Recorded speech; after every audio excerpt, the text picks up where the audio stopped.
Кейін сараптама нәтижесінің дайын болғанын естіген Доған польтодағы қанның расымен де Тахирдікі екені белгілі болады. Алтын Доған мен Чағланың әңгімесін естіп, Ләмияға келіп Махинур Тахирді жаралат деп бәрін жеткізеді.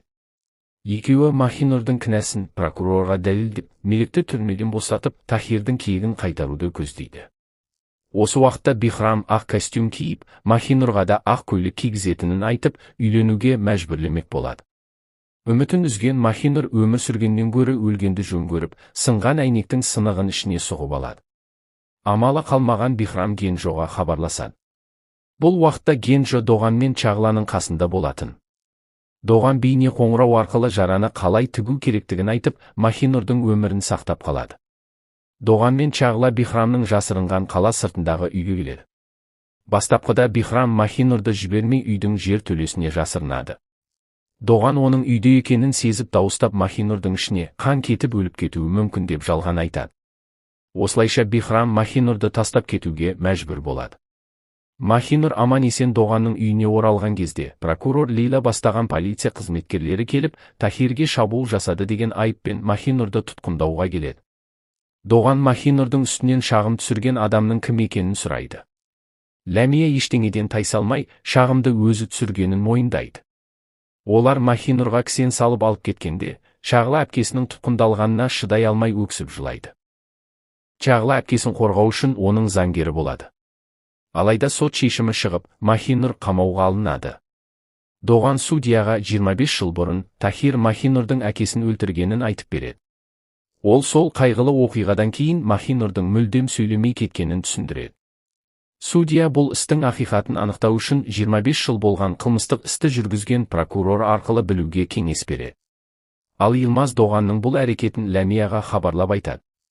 Ләмия бұған ашуланып түрмедегі тұтқын әйел арқылы Махинурды өлтіртуді Йылмазға тапсырады. Йылмаздың бұл әңгімесін Дидем естіп қалады.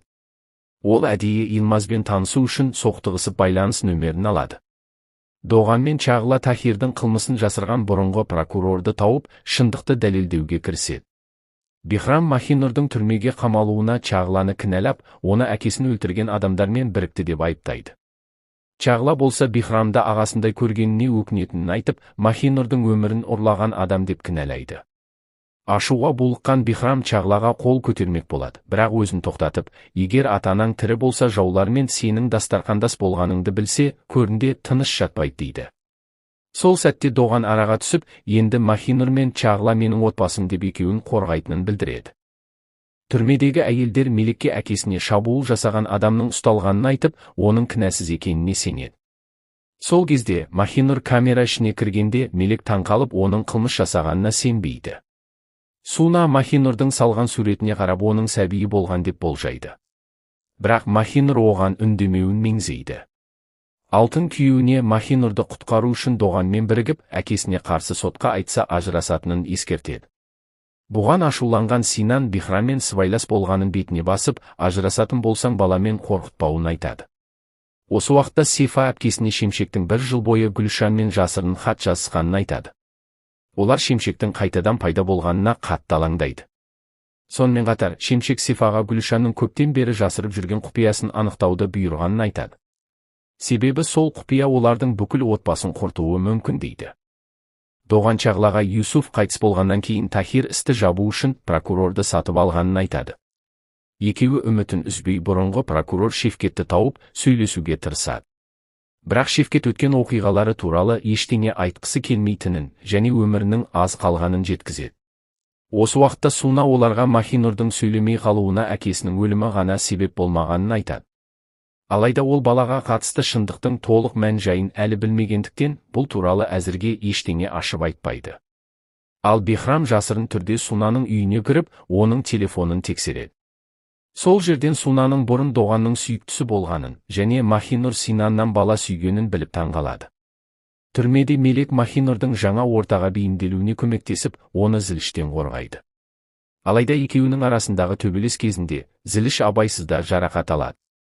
Дидем сылтау тауып, Йылмазбен бірге мейрамханада кездеседі. Сол кезде Йылмазға адамдары хабарласып, Шевкеттің қайда екенін анықтағандарын айтады.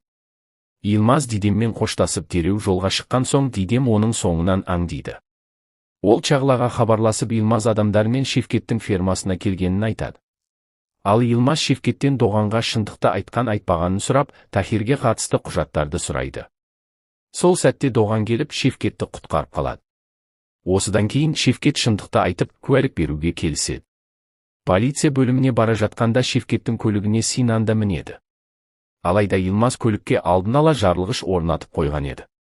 Жолда Доғанның көлігінің дөңгелегі жарылып кеткендіктен, ол Чағламен бірге таксиге отырады. Өкінішке қарай, олар полицияға жетпей жатып, Йылмаз ұйымдастырған жарылыстан Шевкеттің көлігі тас-талқан болады. Ал есін жиған Тахир бұл хабарды естіп, Йылмаздың әрекетіне риза болады.